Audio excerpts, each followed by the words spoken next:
जय Hind. Live times आप देख रहे हैं और मैं हूं आपके साथ स्वाति आर्य। स्वागत है आप सभी का। 2026 में लोकतंत्र के सबसे बड़े उत्सव का अंत हो चुका है। नतीजे भले ही 4 मई को सामने आएंगे, लेकिन 29 अप्रैल 2026 की शाम पश्चिम बंगाल समेत देश के 5 राज्य और केंद्र शासित प्रदेश की नियति सीलबंद ईवीएम में कैद हो चुकी है। बंगाल की तपती गर्मी के बीच बुधवार को दूसरे और अंतिम चरण की 142 सीटों पर जो वोट बरसे हैं, उसने सत्ता के गलियारों में हलचल तेज कर दी है। पश्चिम बंगाल की राजनीति एक निर्णायक मोड़ पर खड़ी दिख रही है, जहां पहले चरण में 93.2% की उस रिकॉर्ड तोड़ वोटिंग ने दिल्ली से लेकर कोलकाता तक सबको चौंका दिया था। तो वहीं दूसरे चरण में भी बंगाल की जनता ने बम्पर मतदान कर यह साफ कर दिया है कि खामोशी के नीचे बदलाव या फिर सत्ता बचाने की कोई बहुत बड़ी लहर चल रही है। एक तरफ सत्ताधारी तृणमूल कांग्रेस का दुर्ग बचाने की चुनौती है, तो वहीं दूसरी तरफ भारतीय जनता पार्टी का मिशन सोनार बांग्ला के लिए लगाया गया पूरा जोर। आज आपको बता दें कि कल 142 सीटों पर मतदान खत्म होते ही 2026 की पूरी चुनावी प्रक्रिया जो है वो समाप्त हो चुकी है। और इसके साथ ही सबसे पहले जल्द से देख लीजिए कि इस बार हर जगह कितनी बम्पर वोटिंग हुई है। तो देखिए, पश्चिम बंगाल में पहले चरण की बात करें तो 93.19% जो है वो वोटिंग हुई। तो वहीं दूसरे चरण की बात करें तो इस चरण में 91.71% वोटिंग हुई है। दोनों फेज को अगर मिला दें तो आपको बता दें कि 92.17% वोटिंग हुई है। लेकिन बात सिर्फ बंगाल की नहीं है, देश के 4 कोनों से भी लोकतंत्र को मजबूत करने वाले ऐसे ही जो आंकड़े हैं वो सामने निकल कर आए। असम की बात करें तो असम में 126 सीटों पर 85.9% वोटिंग हुई। तमिलनाडु की अगर बात करें तो 85.1% वोटिंग के साथ एक बार फिर अपनी राजनीतिक जागरूकता का लोहा मनवा चुका है। केरला में 140 सीटों पर करीब 78.27% मतदान दर्ज हुआ। तो वहीं पौंडीचेरी में 89.87% वोटिंग इतिहास की सबसे बड़ी वोटिंग है और यह प्रतिशत किसी बड़े उलटफेर का संकेत हो सकता है। अब देखिए, इस बम्पर वोटिंग के बीच हर किसी की जुबान पर एक ही सवाल है कि क्या बंगाल के महासंग्राम में चौथी बार टीएमसी जीतेगी या फिर बीजेपी का भगवा परचम बंगाल की खाड़ी तक लहराएगा। तो तमिलनाडु में क्या डीएमके और एआईएडीएमके के पारंपरिक वोट बैंक में कोई तीसरी शक्ति सेंध लगा पाएगी। केरलम और असम में क्या सत्ता विरोधी लहर इन राज्य की राजनीति बदल देगी या फिर पुराने चेहरे ही फिर से ताज पहनेंगे। देखिए, 5 राज्यों की 824 विधानसभा सीटों पर करीब 17 करोड़ वोटरों ने अपना फैसला ईवीएम में कैद कर दिया है। आधिकारिक नतीजे तो 4 मई को आएंगे, लेकिन देश का सब्र जवाब दे रहा है। लिहाजा हम इसी गुत्थी को सुलझाने के लिए लेकर आए हैं देश के सभी भरोसेमंद एग्जिट पोल्स का भी पोल्स ऑफ पोल्स, यानी तमाम बड़े सर्वे का निचोड़, जिससे आपको मिलेगा नतीजों से पहले एक मजबूत संकेत। अब आपके सामने एक एक राज्य का पोल ऑफ पोल्स आएगा। शुरुआत करते हैं सबसे पहले तमिलनाडु से। देखिए, तमिलनाडु में अगर पोल ऑफ पोल्स निकाले तो सबसे ज्यादा डीएमके 152 सीटें उसको मिलती हुई दिखाई दे रही हैं, मिल सकती हैं।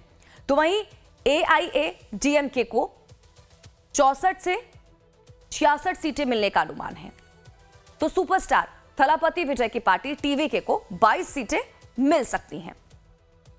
आगे बढ़ते हैं और दक्षिण के ही एक दूसरे राज्य केरल की अब बात करते हैं। अब देखिए, इस तरह केरलम में सत्ता पलटती दिख रही है।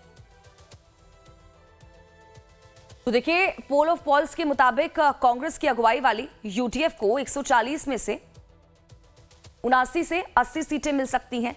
तो लेफ्ट की एलडीएफ को 60 सीटें तक यहां पर मिल सकती हैं।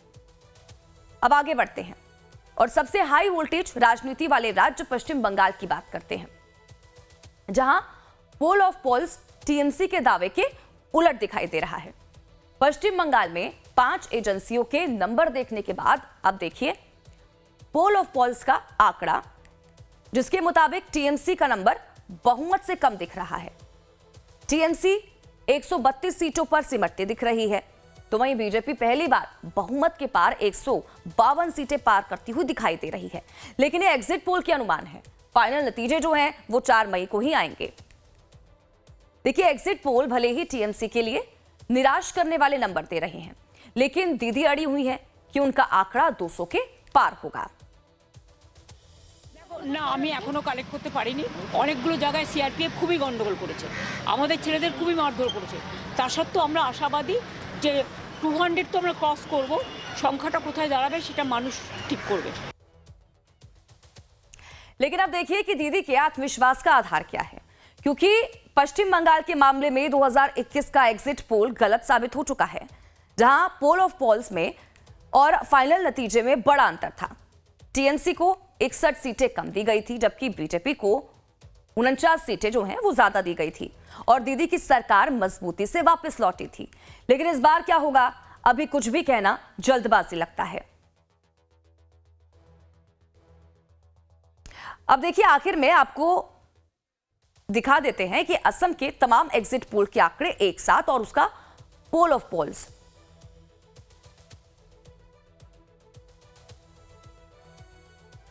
अब देखिए,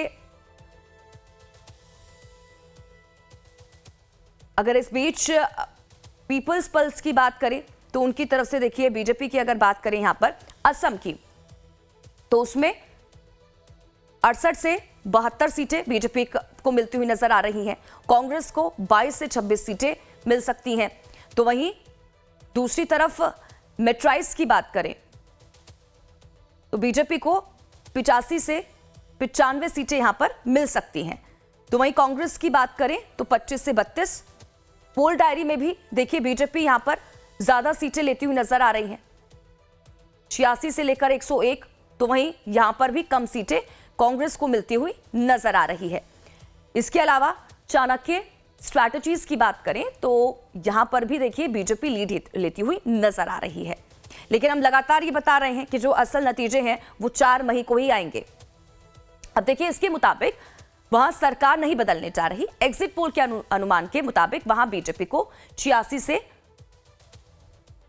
87 सीटें मिल सकती हैं। तो वहीं कांग्रेस को 25 सीटें मिलने का अनुमान है।